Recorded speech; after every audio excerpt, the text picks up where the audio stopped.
What's going on, rock stars? Welcome in. Today, we are talking about a universal law, the vacuum law of prosperity.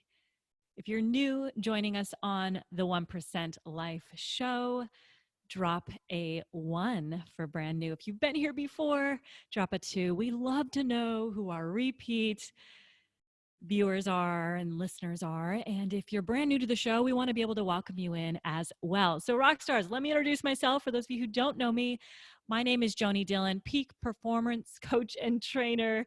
Let me just say that again, peak performance coach and trainer, and the host of the 1% Life show. And I'm so excited to be here with you today. We do this show Monday through Friday, 5 days a week. And we also air it on different podcast channels from iTunes to Spotify to iHeartRadio, Google Play, you name it.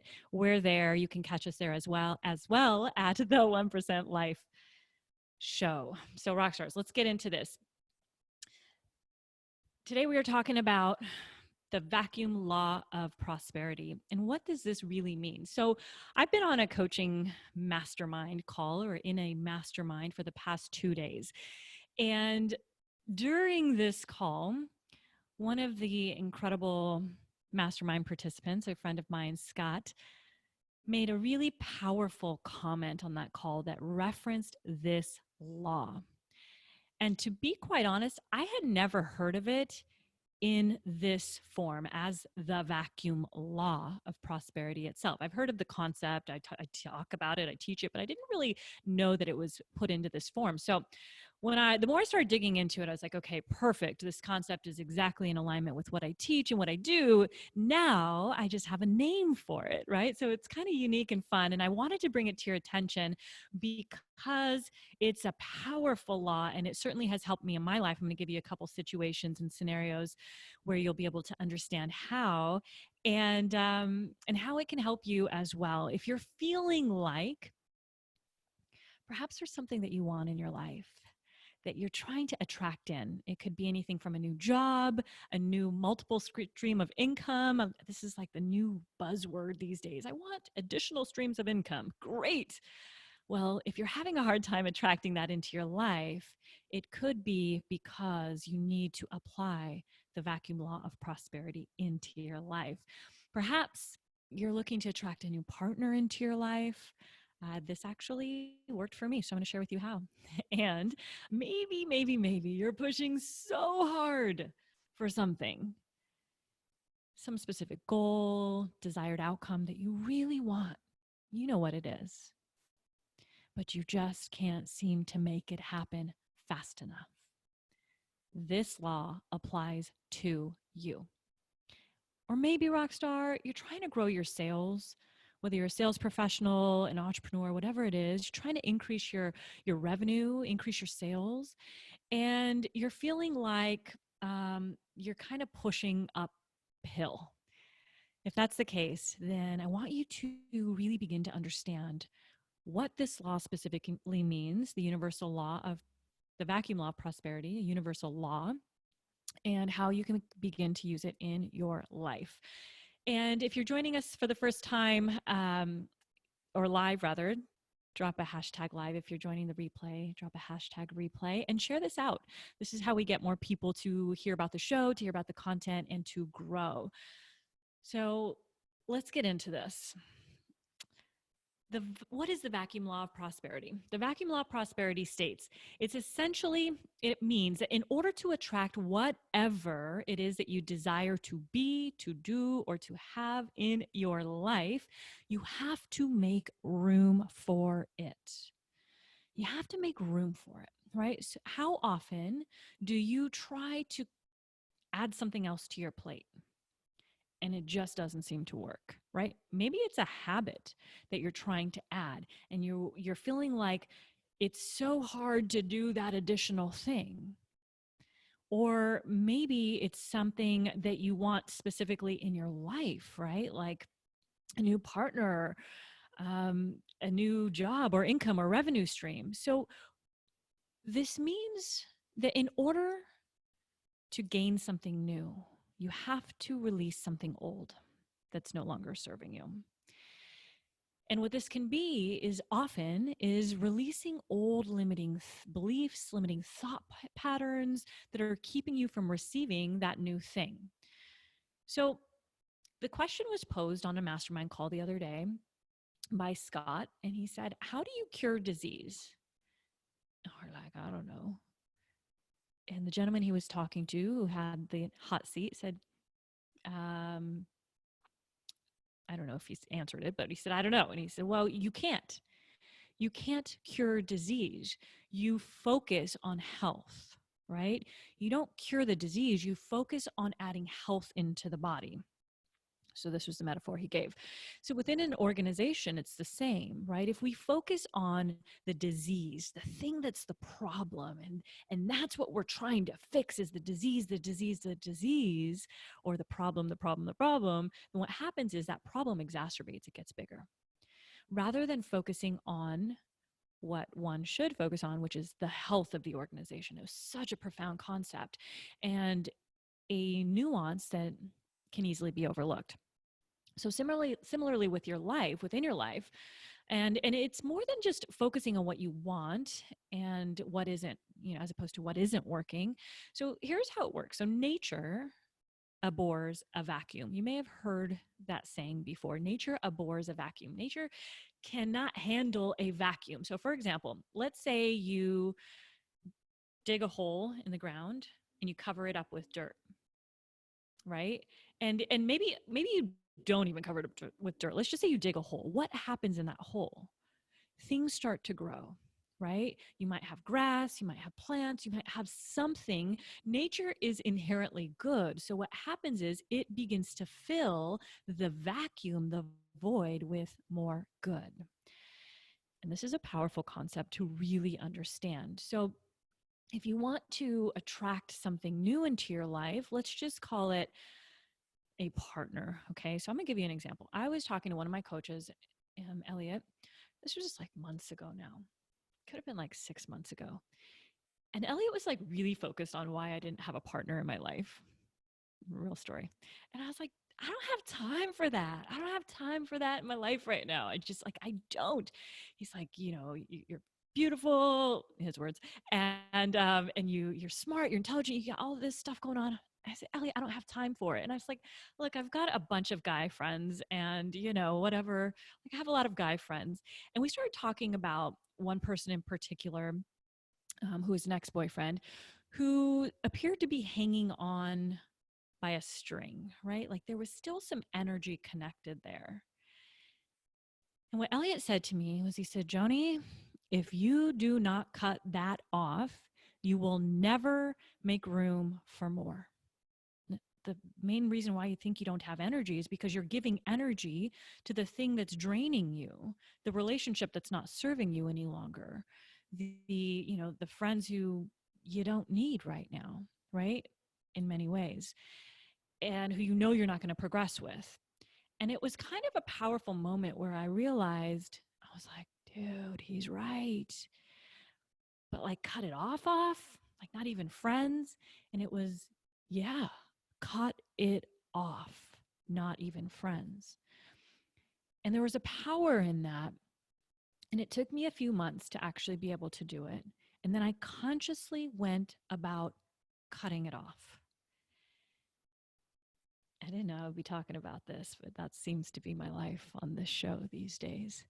And it was no sooner than I really officially had cut it off that something entered into my life.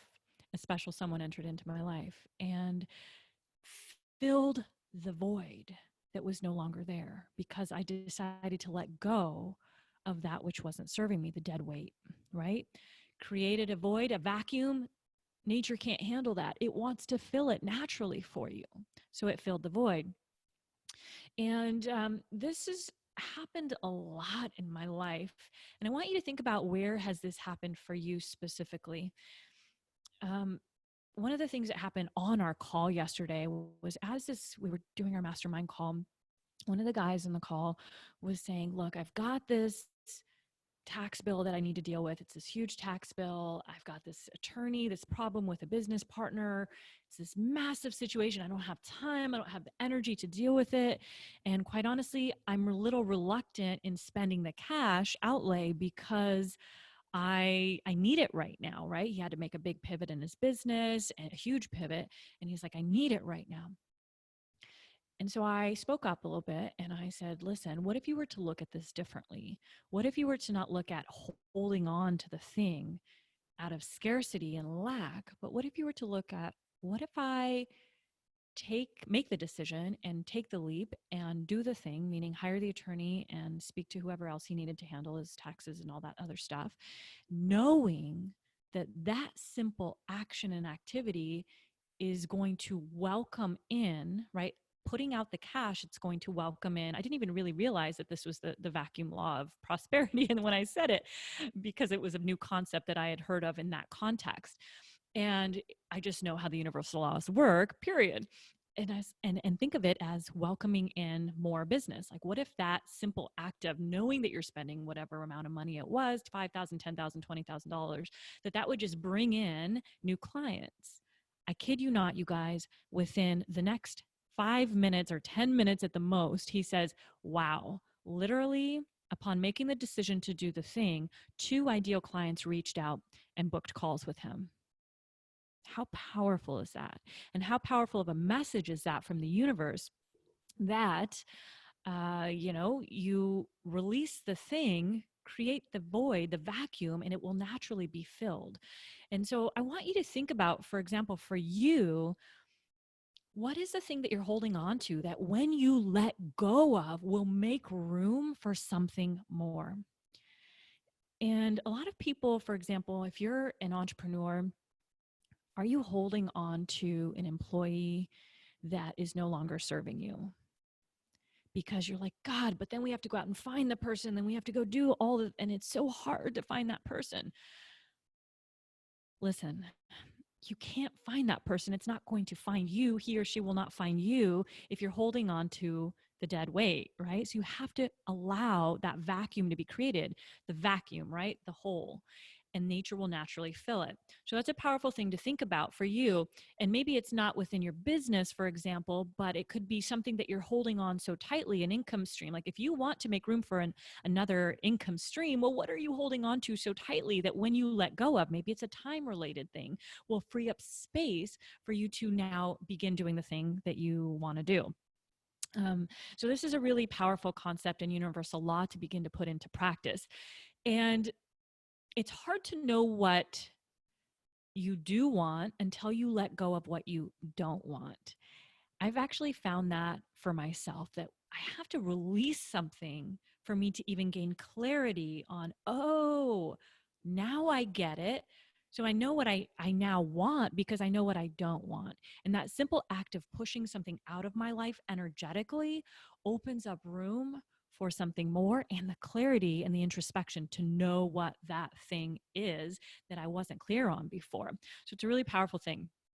And if the good that you want has not appeared yet, it's often because you need to make room for it. So if there's something that you're trying to attract into your life and it's just not coming or happening soon enough, then what is it that you need to, let go of in order to make room for it? So think about that. And maybe you want to share it if you're listening to us live on the chat. And what is that thing? You want something, but what is it that you could let go of now in order to invite space? Because everything's energy, right? And so if we have filled all of the hours of our day, how do we expect more hours to come? We have to let go of something in order to create the energy and the space for that, right? And if your schedule is just jam-packed, you won't have the time, the energy, and the space because you have not yet seen or understood where that time, energy, and space is going to come from. So it's really an important energetic thing to do to make room for the thing that you're trying to attract. So here's another thing that came up when I was really thinking about this, and that's attachment. See, attachment to things and to people is also energy. We attach to people often, and we attach to things.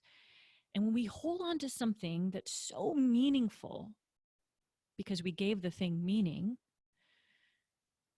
then is that preventing something else from coming in? Maybe it's a piece of furniture. Maybe it's a simple, I know for me, gosh, this was like such an epiphany. The last time or 2 times ago when I came back from a mastermind, the same one that I was in Vegas and I came home and I had this huge epiphany of who I was being and who I was holding on to from the past. And that person that I was holding on to was a top performing sales professional, number one rep, and all these, you know, things that mattered to me at one point that were no longer a part of my identity now. And here's what's crazy about that. I literally was holding on to things in my life that represented that past identity. I was holding on to a full closet full of clothes. Guys, I had been gone from my job for almost 5 years. I had all kinds of business pants and dress shirts and, shoes that I'd no longer ever wear. I mean, look at me. I'm wearing an Aloha cropped shirt. Sorry, didn't mean to flash you. But, it's like I like to be casual. And if I'm going to an event and I want to dress up, I'm going to go buy a new outfit for that with some new heels and I'm going to wear that. Or most likely just rock my Converse, right? So that's just who I am now. But me holding on to the identity of the past through simply holding on to clothing that I was not going to wear anymore because it did not represent who I was now was sucking up energy, mental bandwidth. Open my closet. I literally had to go through in my mind all of the clothes that were in there that didn't even represent me. I would never pick up any longer and put on. And many of them still had tags that were not even worn yet. So I remember this. It was a really powerful defining moment for me in this shift of identity, which I love. Masterminds do that you start thinking about what you want to let go of that no longer serves you right now, the belief systems, the part of your identity that's just no longer serving you, and you let go of it and get clear on who you want to be. And so that next day I got back from Vegas and I literally started ripping out the clothes in my closet. It was like this massive epiphany happened where I was like, whoa, whoa, whoa, this no longer represents me and who I am. The success in my business has nothing to do with my past success as a sales professional, has nothing to do with that. Me going out and creating massive impact in the world has nothing to do with how many trophies and awards I have sitting on my shelves.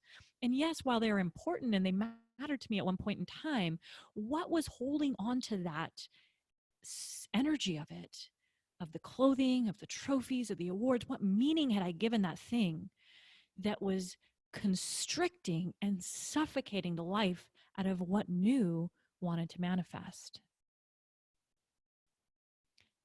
And I hope that means something to you in some way.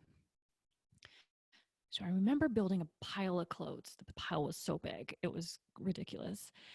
And it was like, are you really getting rid of this? And I was just excited because look, here's the thing. 3 weeks before I had gone through my closet and I could not pull the things down. I was like, oh, this is so good. Oh, this was expensive. Oh, this was this. I was given all these reasons and justifications. And at that moment in time, when everything just shifted, it was like, couldn't go back. And I just started ripping them down and the pile started going bigger and bigger and bigger and bigger. And then I went to my trophies and my awards. And my coach was like, Elliot's like, oh, you don't have to throw them all away. Just put a box. I'm like, no. Like, I really don't need them. And it was more symbolic for me. And I didn't get rid of all of them, no, but I put them away. They didn't need to be in my immediate space and vicinity. It's not who I am any longer. It served its purpose. It was there for a moment in time for years, and it was great. But I've evolved. And if I was still holding on to the memories of the past, sorry, a mentor of mine just messaged, so I got excited.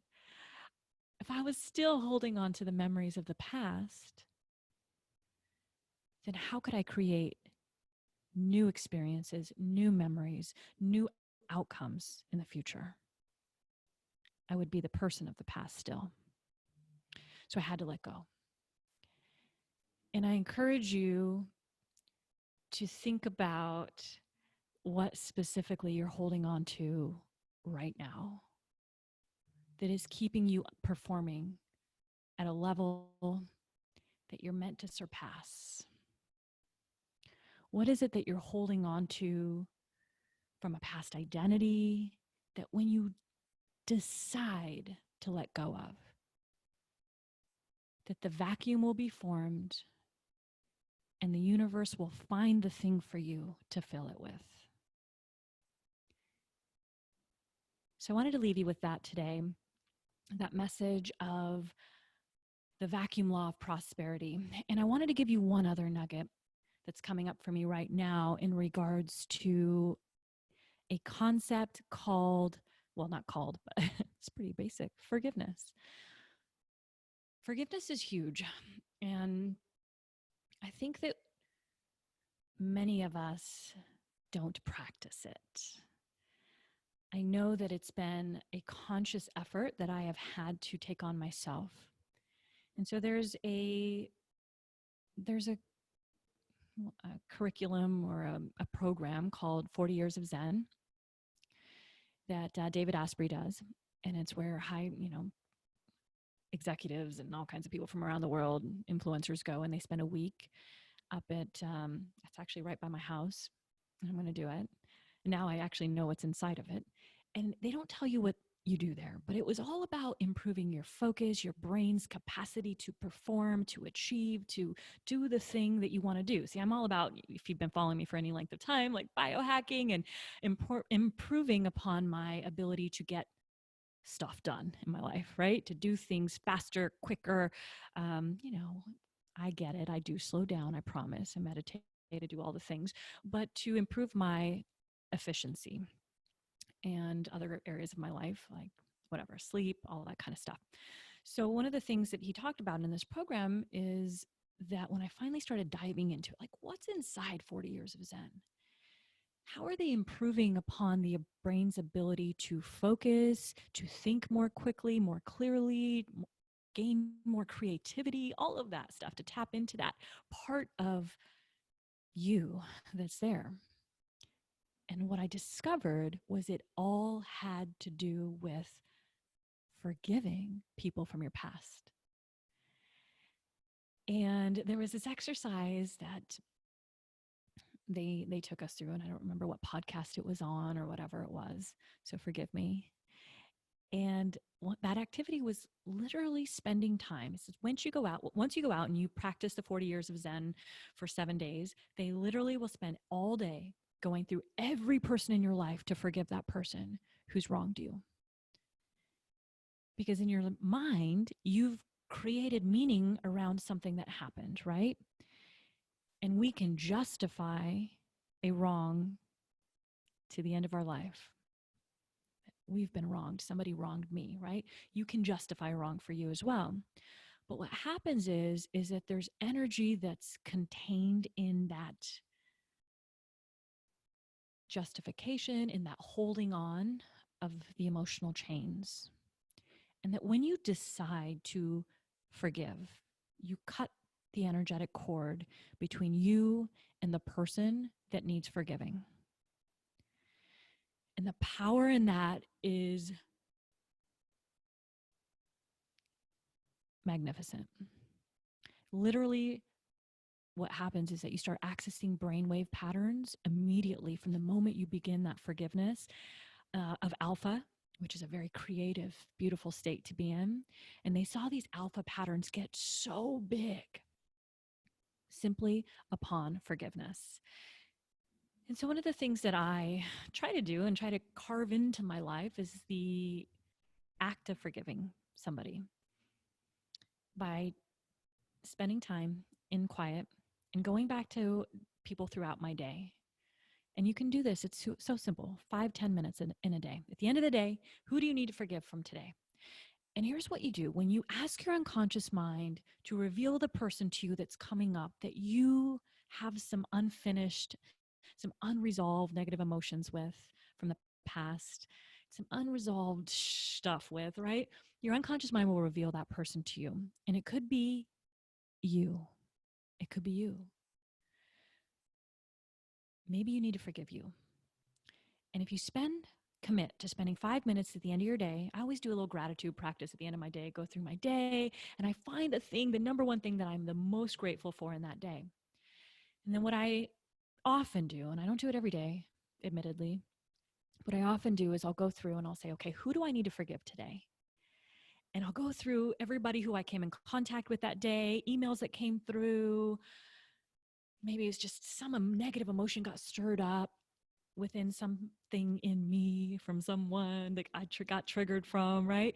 Maybe it was just something I saw on social media that I made an instant judgment on. I'm human. I don't consciously intentionally judge, but it happens.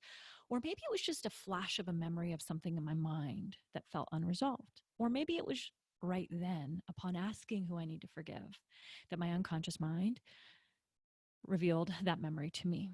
And that memory was attached to a person or a situation that involved a person. And even if that person was me, I spend that time and I forgive the individual or myself. And I go back into the moment.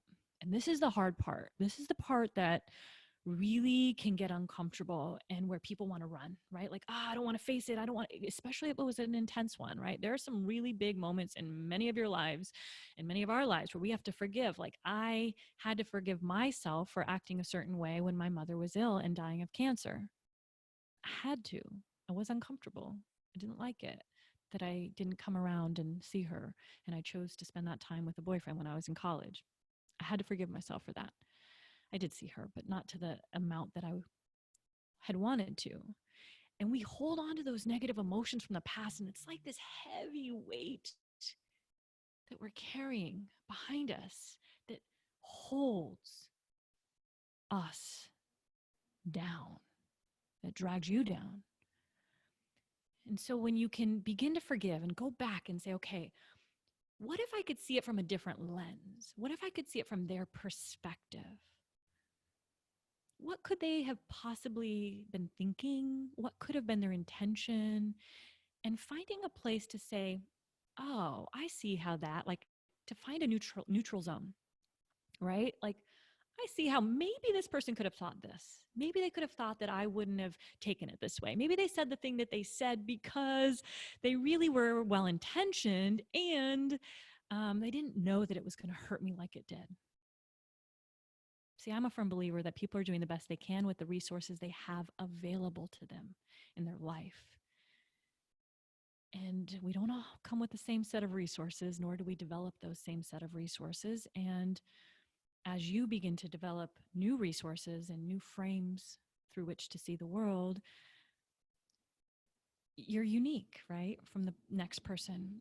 And so we can't expect everybody to have the same lens that we have because they went through all their own experiences. So when you can start to see what may have caused them to react in this way, what could have been their intention, and start to forgive. And as uncomfortable as it is, like, I forgive you for, okay. And start pouring love. Like, I literally will envision, this is so funny. I didn't plan to go here in this, but here's where we're going. Envision a white light coming from above, showering down into my head like a shower, filling my body, filling my crown, filling my entire body, shooting out of my heart to that person that I see the image in my mind's eye, shooting right into them and filling their entire body. And man, sometimes it can be difficult. But if you go in with that intention that I forgive you, I may not understand the thing that you did, I may not like what you did, but I forgive you for doing it. Watch and see how free you begin to feel. And that vacuum that's created by simply forgiving somebody. Simply forgiving someone. It's actually quite big of an act to do. And you can do it. But that act of forgiveness now creates an opening for the universe to fill with something that serves you. Whatever that is for you. And because the nature is innately good, it will fill it with something positive and good. When you let go of a bunch of clutter in your house, you make room for something beautiful, unique, and more, whatever that is. So I hope you enjoyed this episode of the 1% Life Rockstar. And if you did, take a screenshot, tag me in it, share it on Instagram or Facebook or any other platform that you're on. Tag somebody here if you're watching this live or the replay who needs to hear this, and share this out. Help us help more people. And most importantly, get out there and change some lives today. They need it more than you know. And it begins with you. So forgive yourself first, forgive others, and let go of the thing that you've been holding on to, the attachment, the person who's no longer serving you, the thing that you're now ready to let go of, to allow room for something more. Bye, Rockstar. Until next time, peace.